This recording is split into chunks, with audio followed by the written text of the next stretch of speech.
If the terror regime in Iran makes the mistake of attacking us again, we will respond. ሰላም ጤና ይስጥልን የተከበራችሁና የተወደዳችሁ የሰሞነኛ ቤተሰቦች እንደምን አላችሁ? የዕለቱን ወታደራዊ መረጃዎች ወደናንተ ለማድረስ ተገኝተናል። ዛሬ ከምንመለከታቸው ጉዳዮች መካከል After an Apache gunship went down near the Strait of Hormuz. The pilots are fine, yeah. Nobody injured.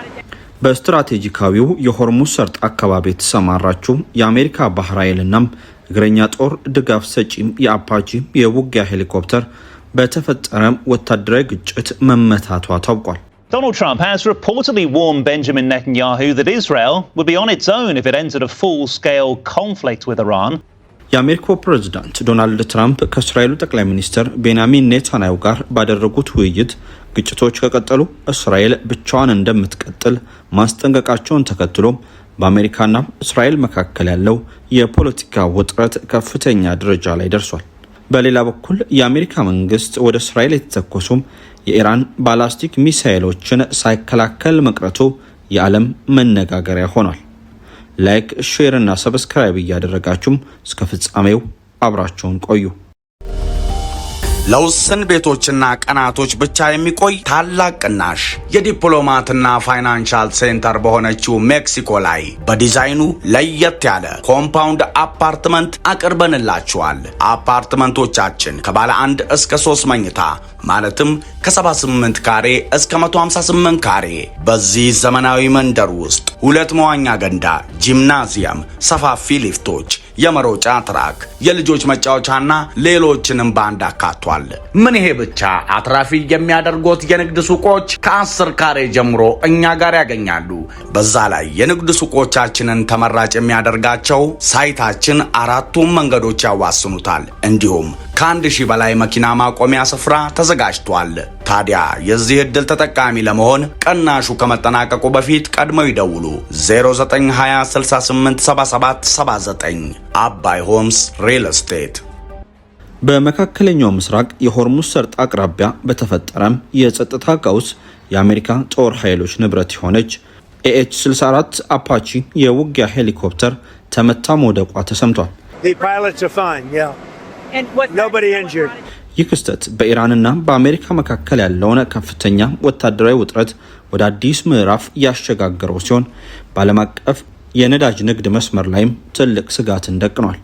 የአሜሪካ ማዕከላዊ እዝ ዩኤስ ሴንትኮም በወሰደው የፕሮጀክት ፍሪደም ወታደራዊ ዘመቻም የአፓቺና ሲሆክ ሄሊኮፕተሮች የንግድ መርከቦችን ኤስኮርት ለማድረግና የኢራንን ፈጣን የውጊያ ጀልባዎች ለማጥቃት ተሰማርተው ነበር። በስፍራው በነበረው የፊት ለፊት ተኩስ ልውውጥና የኢራን ኃይሎች በሰነዘሩት የአየር መከላከያም ወይም የውስጥ ድሮን ጥቃት ምክንያት አፓቺ ሄሊኮፕተሯ ተመታ ልትወርቅ ትችላለች ተብሎ ተገምቷል። የአሜሪካ ጦር በሆርሙዝ ሰርጥ ላይ በዝቅተኛ ከፍታ መብረር የሚችሉትን H-64 አፓቺ ሄሊኮፕተሮችን ያሰማራው በልዩ ወታደራዊ ስልት ነበር።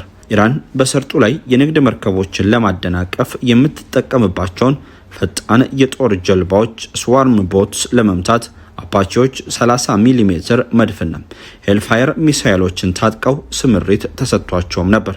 ኢራን በጣለችው የባህር ላይ እገዳና በዘረጋቻቸው የባህር ውስጥ ፈንጂዎች ምክንያት የተዘጋውን የሆርሙዝ ሰርጥ መልሶ ለመክፈት አሜሪካ ኤቴን የጥቃት አውሮፕላኖችና አፓቺዎችን በስፋት ስትጠቀም ቆይታለች። ይህ የሄሊኮፕተር መመታት ክስተት በኢራን ሰማይ ስርና በባህረ ሰላጤው አካባቢ ያለውን ቀውስ ይበልጥ ያባባሰው ሲሆን ተጽዕኖው ዓለም አቀፋዊ ይዘትንም ይዟል። የሆርሙዝ ሰርጥ በዓለም ላይ ካለው የነዳጅ ንግድ ውስጥ 20% የሚሆነው የሚያልፍበት ወሳኝ መስመር በመሆኑ ቀውሱም የዓለም የነዳጅ ዋጋ ከፍ እያለ እንዲሄድ ሊያደርግም ይችላል። የአሜሪካ የጦር ሄሊኮፕተር መመታት በቀጣይ ቀጠናዊ ጦርነት ሊቀሰቅስ እንደሚችል የደህንነት ተንታኞች እየገለጹም ነው። አሜሪካም ተጨማሪ የጦር መርከቦችንና ማሪኖችን ወደ መካከለኛው ምስራቅ እያጋዘች ሲሆን የኢራን ወታደራዊ አቅምና ፈንጂዎች ክምችት ግን ቀውሱ ለሳምንታት ወይም ለወራት ሊራዘም እንደሚችል ያሳያል። ክስተቱ በአካባቢው የነበረውን ብላክ ሆክ ዳውን የመሰሉ ታሪካዊ ወታደራዊ ውድቀቶችን ሊደግም እንደሚችል ስጋቶችም እየተሰሙ ይገኛሉ። እስራኤል ብቻዋን ትቀራለች።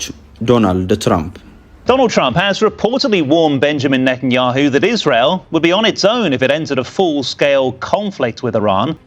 የአሜሪካው ፕሬዝዳንት ዶናልድ ትራምፕ ከእስራኤሉ ጠቅላይ ሚኒስትር ቤንያሚን ኔታንያሁ ጋር ባደረጉት ውይይት ግጭቶች ከቀጠሉ እስራኤል ብቻዋን እንደምትቀጥል ማስጠንቀቃቸውን ተከትሎም በአሜሪካና እስራኤል መካከል ያለው የፖለቲካ ውጥረት ከፍተኛ ደረጃ ላይ ደርሷል። በተለይም ከኢራንና ከሊባኖስ ጋር በተያያዘ በተፈጠሩ አለመግባባቶች ፕሬዝዳንቱም አሜሪካም በእነዚህ ጉዳዮች ላይ እንደማትሳተፍና እስራኤል ጦርነቷን በራሷ መወጣት እንዳለባት ማሳወቃቸው የሁለቱን ሀገራት ዲፕሎማሲያዊ ግንኙነት ፈትኖታል።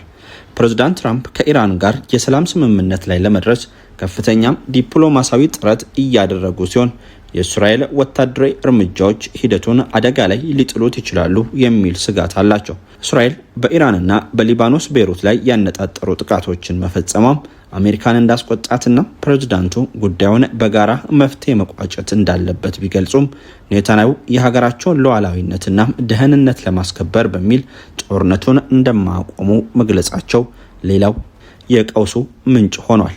በትራምፕና በኔታንያሁ መካከል የተደረጉ የስልክ ንግግሮች እጅግ የጦፈና አንዳንዴም አወዛጋቢ እንደነበር ተዘግቧል።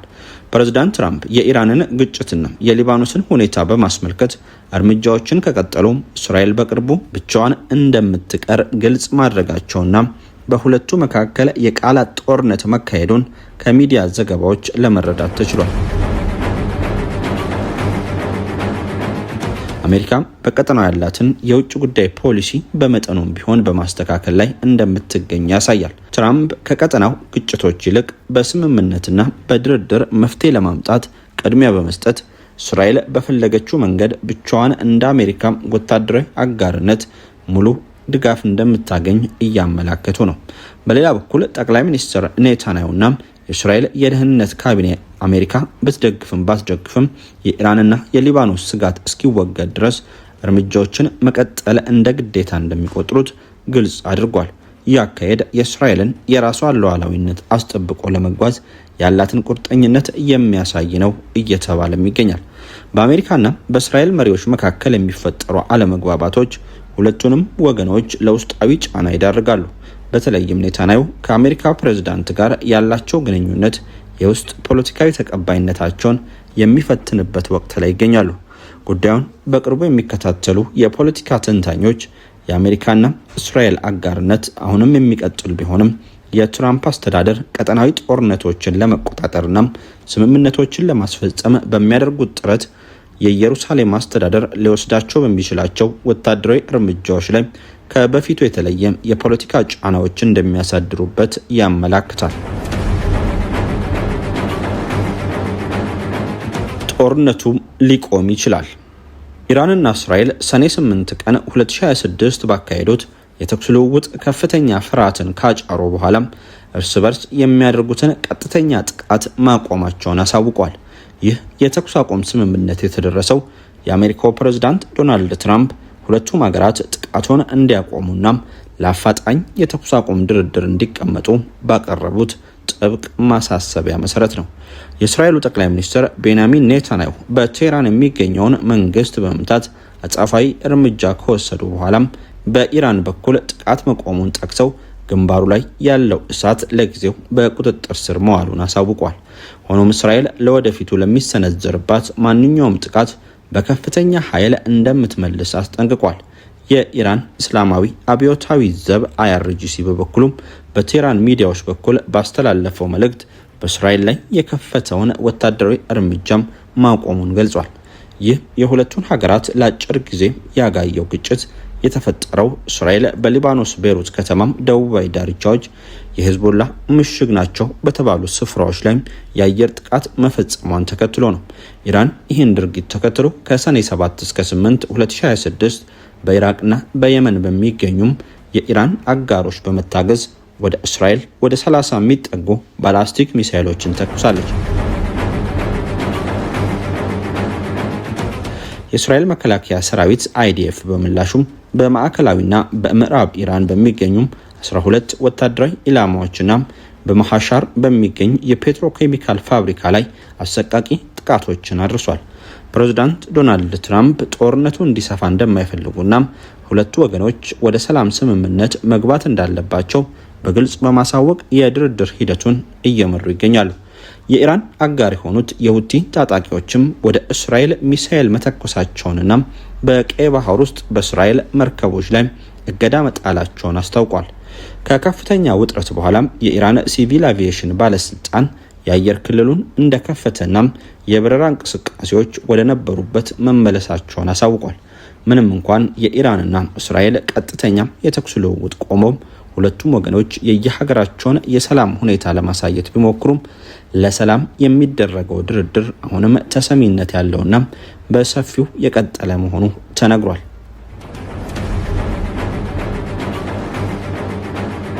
አሜሪካ እስራኤልን መከላከል አቆመች። የአሜሪካ መንግስት ወደ እስራኤል የተተኮሱ የኢራን ባላስቲክ ሚሳኤሎችን እንደማይከላከል አስታውቋል። ይህ መረጃ የተሰማው እስራኤል ከኢራን የተተኮሱ ሚሳኤሎችን ለመከላከል የአሜሪካ እገዛ እንደነበራት በገለጸችበት ወቅት ሲሆን የአሜሪካ ባለስልጣናት ግን ጦርነቱ እንዳይሰፋ በሚል የአሜሪካ ወታደሮች የኢራን ሚሳኤሎችን አለመክታታቸውን በግልጽ በመግለጽ የእስራኤልን መግለጫ ውድቅ አድርጓል። ይህ ውሳኔና የአሜሪካ አቋም እስካሁን ከነበረው ሁኔታ ጋር ሲነጻጸር ትልቅ ለውጥ የታየበት እንደሆነ ተነግሯል። ከዚህ ቀደም በአሜሪካና ኢራን መካከል በተፈጠሩ ግጭቶች ወቅት የአሜሪካ የጦር መርከቦችና የኤርፖርት ሲስተሞች የእስራኤልን የአየር ክልል ለመከላከል ተሳትፎ እያደረጉ እንደነበር ይታወሳል። ይሁን እንጂ አሁን በተከሰተው አዲስ ውጥረት ዩናይትድ ስቴትስ የራሷን የሚሳኤል መከላከያዎችን አልተጠቀመችም። በቀጠናው ያሉ ከፍተኛ ውጥረቶችና ተደጋጋሚ ፍንጮች እንደሚያሳዩት አሜሪካ በእስራኤልና ኢራን መካከል የተፈጠረውን ግጭትና ውዝግብ ለመቆጣጠርና ተጨማሪ ጦርነት እንዳይቀሰቀስ ለመከላከል ስትራቴጂካዊ ማስተካከያ ማድረጓን መረጃዎች ያመለክታሉ። በሌላ በኩል አሜሪካም የእስራኤል ዋነኛ አጋር ብትሆንም የቅርብ ጊዜ የጦር መሳሪያ አቅርቦትና የመከላከያ አቅም አጠቃቀም ላይ ሁለቱ ሀገሮች የተለያየ አቅጣጫ ሊከተሉ እንደሚችሉ ይጠቆማል። በዚህ የቅርብ ጊዜ ጥቃት ኢራን ባደረሰችው የሚሳኤል ናዳም በርካታ ሚሳኤሎች ኢላማቸውን መምታታቸው የተነገረ ሲሆን አሜሪካ በበኩሏ ከነዚህ ጥቃቶች ጋር በተያያዘም የትኛውንም የኢራን ሚሳኤል እንደማትመታ አቋሟን ይፋ አድርጋለች። ለውስን ቤቶችና ቀናቶች ብቻ የሚቆይ ታላቅ ቅናሽ የዲፕሎማትና ፋይናንሻል ሴንተር በሆነችው ሜክሲኮ ላይ በዲዛይኑ ለየት ያለ ኮምፓውንድ አፓርትመንት አቅርበንላችኋል። አፓርትመንቶቻችን ከባለ 1 እስከ 3 መኝታ ማለትም ከ78 ካሬ እስከ 158 ካሬ በዚህ ዘመናዊ መንደር ውስጥ 2 መዋኛ ገንዳ፣ ጂምናዚየም፣ ሰፋፊ ሊፍቶች፣ የመሮጫ ትራክ፣ የልጆች መጫወቻና ሌሎችንም ባንድ አካቷል። ምን ይሄ ብቻ! አትራፊ የሚያደርጉት የንግድ ሱቆች ከ10 ካሬ ጀምሮ እኛ ጋር ያገኛሉ። በዛ ላይ የንግድ ሱቆቻችንን ተመራጭ የሚያደርጋቸው ሳይታችን 4ቱም መንገዶች ያዋስኑታል። እንዲሁም ከ1000 በላይ መኪና ማቆሚያ ስፍራ ተዘጋጅቷል። ታዲያ የዚህ ዕድል ተጠቃሚ ለመሆን ቅናሹ ከመጠናቀቁ በፊት ቀድመው ይደውሉ 0920 68 77 79 አባይ ሆምስ ሪል ስቴት